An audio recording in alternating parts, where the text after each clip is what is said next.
What's up, guys? Welcome back to Talkin Ball. I'm your host, Seth, and this is your home for college sports. Let's get right into it. Okay, guys, we had a great week 2 of college football. A lot of great games. Texas and Alabama was pretty good. Texas takes down Alabama. I was kind of surprised at that, but I knew Texas was a good team.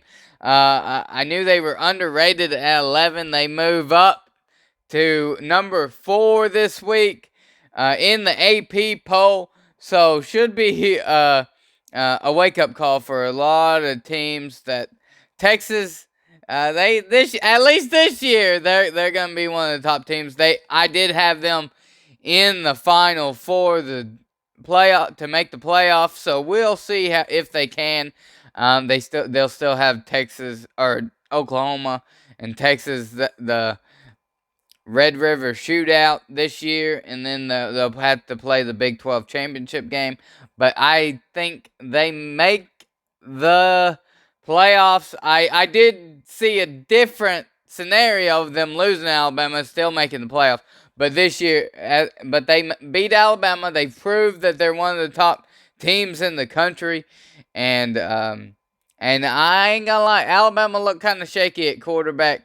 It'll be interesting to see them throughout the year. I thought Milroe would have played better. I at least throwing. He made a couple mistakes in that game. But I thought Quinn Ewers for Texas did really good throwing the ball. He had some really good passes. He was 24 of 38, 349 yards, and 3 touchdowns. Brooks, he looked really good. He had 14 carries, 57 yards, and a touchdown. And Sanders, 5 receptions, 114 yards receiving. For Alabama, Milroe, he threw 2 picks, 255 yards passing, 2 touchdowns, 14 of 27 passing. McClellan only had 45 yards on 12 carries, and Prentice had 68 yards on 5 receptions. Texas had 454 yards of total offense. Alabama only had 362. Again, they had 2 turnovers, pretty big turnovers, interceptions by Milroe. And then Texas beat them in first downs, 23 first downs compared to 18 for Alabama. Time of possession, Texas led that 32 minutes and 31 seconds, and Alabama only had 27 minutes and 29 seconds. A good game. It wasn't as close as you would have think. Texas just come in to Tuscaloosa and kind of whooped them around a little bit. As far as other games of the weekend, you had Texas A&M falling at Miami. A pretty good game. I watched that game. 48-33. Miami Hurricanes beat A&M. Tyler Van Dyke threw 5 touchdowns in that game, and Miami looked pretty good. I'm not gonna lie. Wegman had 2 interceptions for A&M, 336 yards and 2 touchdowns. Now this is a guy, he had not thrown an interception in his career, and he threw 2 interceptions that game. One was kind of the wide receiver, Anaya Smith, fell down, and so it wasn't really his fault. The first one he threw, but still, Stewart had 142 yards receiving for Texas A&M. Texas A&M, kind of disappointing with them, but this week they'll play Louisiana Monroe, and they'll get back on track in week 3. As far as Alabama will play at South Florida. They shouldn't have any trouble with them. I think Alabama and A&M both get back on track this week. And the big matchup, probably LSU, Mississippi State. in week 3, LSU bounced back with a big win over Grambling. And then Mississippi State actually beat Arizona Wildcats in Starkville 31-24 in overtime. It was they had to review the last play. Arizona almost extended the game, but in overtime, but the quarterback fell short of the first down marker, and Mississippi State ends up winning that game. Arizona's quarterback threw 4 interceptions. He did throw for 342 yards and 2 touchdowns, but he had 4 interceptions that game. Will Rogers was only 13 of 17, 162 yards, 3 touchdowns. Marks, they ran the ball, 24 carries, 123 yards, and a touchdown. So they were mostly relied on the run in that game. Bulldogs had 370 yards total offense, 1 turnover compared to the Wildcats, 431 yards, but 5 turnovers for the Wildcats. So Mississippi State forced a lot of turnovers, and Mississippi State gets the victory. So LSU and Mississippi State play this week, 11 o'clock on ESPN on Saturday. LSU's a 9-point favorite in that game. And also we got Arkansas and BYU. Sam Pittman and the Hogs look to get improved this week, as last week they kind of struggled a little bit. I'm not too worried about them, really. 28-6 kind of looks, you'd rather it be 56-6 or something like that.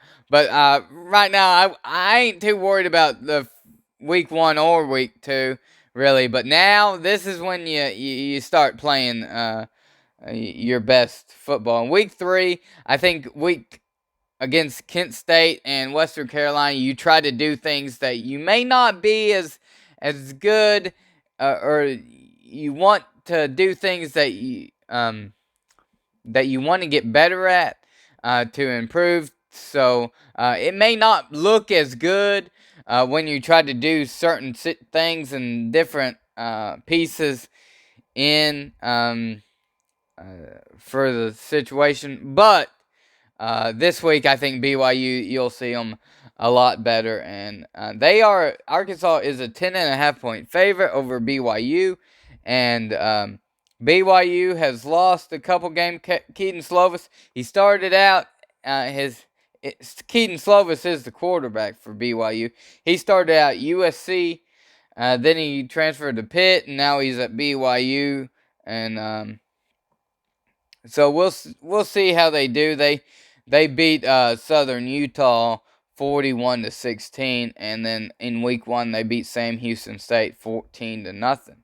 So it should be a good game for the Razorbacks and BYU. We'll see if it turns into a good game. It's at 6:30 on ESPN2.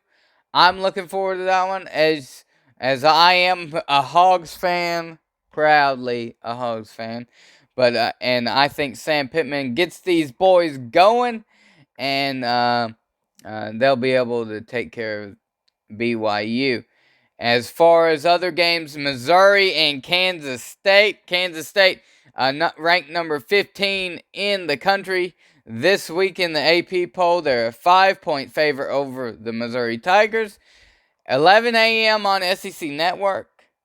11 a.m. game on Saturday. So Missouri kind of struggled a little bit in week 2, as a lot of teams did. I mean, it must have been something in the water for yesterday. I think a lot of the build-up from week 1 kind of went back to reality for week 2, and you started seeing more of a better matchups and not as many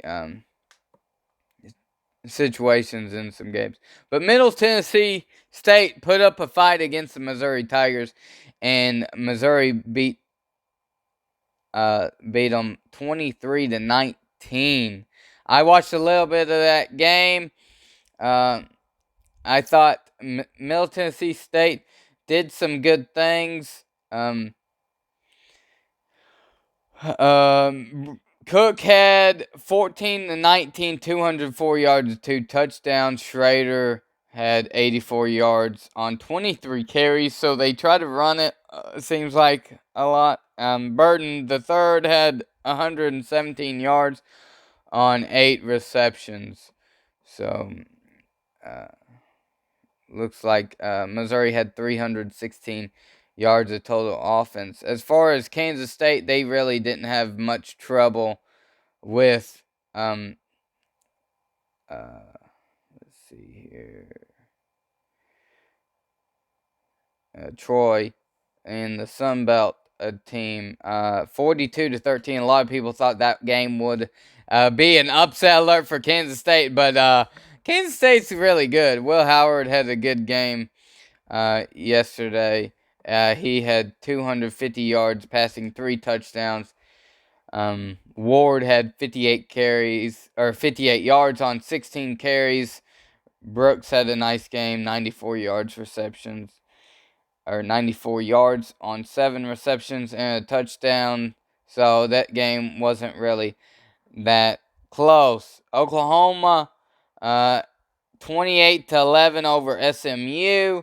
Cincinnati over Pitt, 27-21. Oregon over Texas Tech. That's a game I thought Texas Tech would win. They had their chances. They just couldn't get it over. Shuck had a couple times where you thought maybe he would, and then he turned the ball over, things like that. So Texas Tech had their chances. They just could not get it through. Shuck had 3 interceptions that game.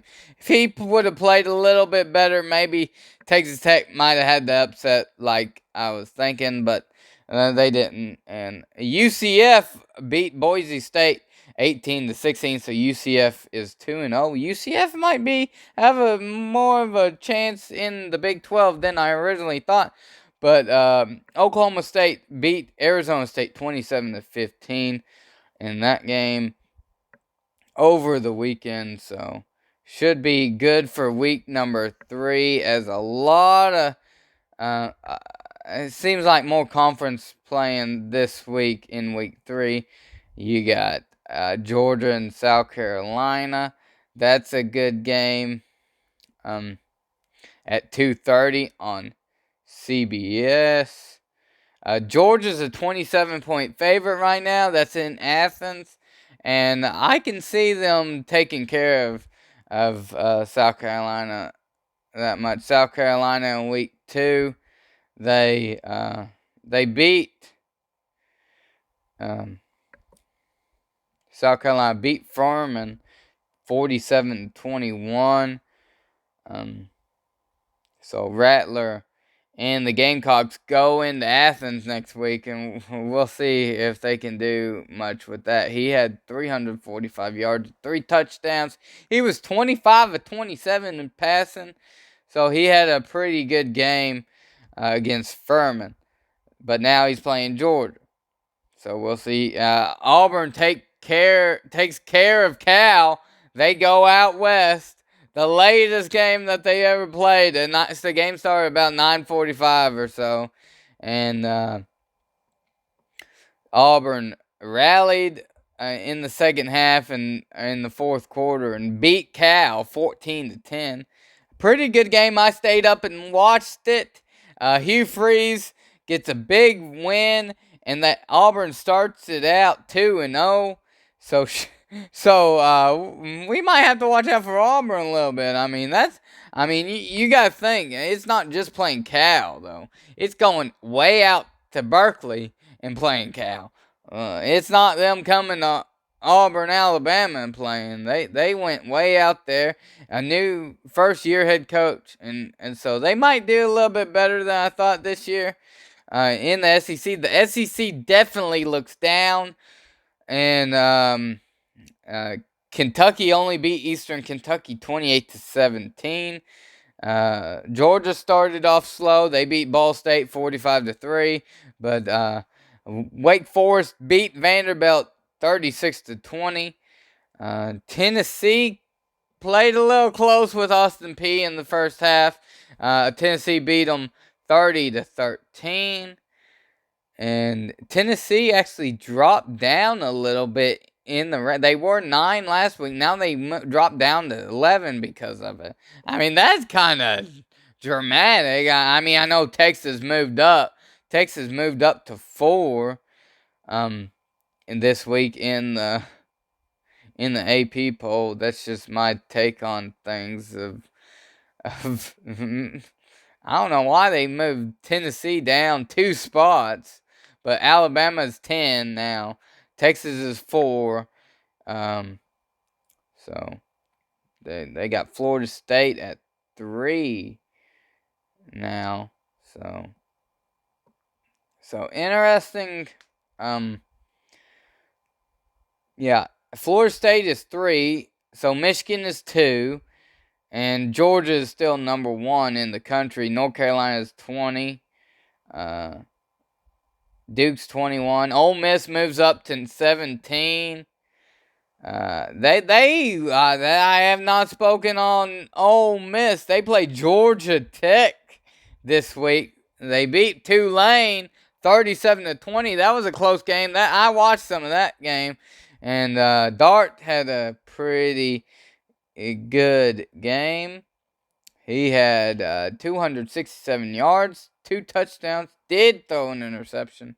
Judkins had 48 yards on 18 carries. Wade had 106 yards for Ole Miss, and this week they'll play Georgia Tech. I think it'll be an easier game this week for Ole Miss against Georgia Tech. That's in Oxford. And then as for Ole Miss, then the next week, in week 4, they play Alabama in Tuscaloosa, and Nick Saban and Alabama might be reeling for that one because they lost to Texas, and I know Nick Saban's gonna be mad about that, but Lane Kiffin might want to stick a dagger in old Nick Saban and the Crimson Tide to make sure they don't make the playoff this year. Because as far as Alabama, they still have a chance to make the playoff, but it's gonna be a tougher road for them. You'll have to see other teams falling, and they'll have to get to the SEC championship, which they still can. Then they'll have to beat Georgia. I think if they take care of business in the SEC and win the SEC West and win the SEC championship game, you'll see Alabama back in the playoff. And you might have them rematch against Texas in some scenario. I did have Alabama and Texas in my national championship.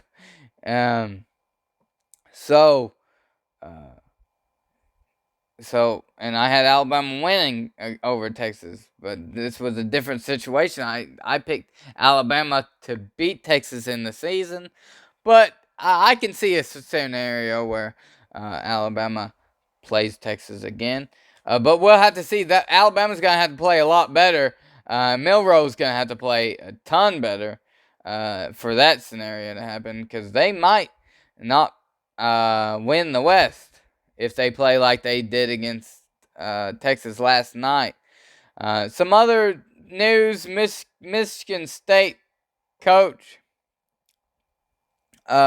he is getting looked at for sexual assault.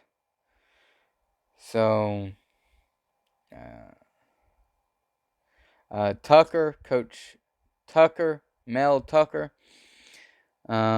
Interesting reports, sexual harassment and things like that. So, I don't know if that comes at an interesting time, though.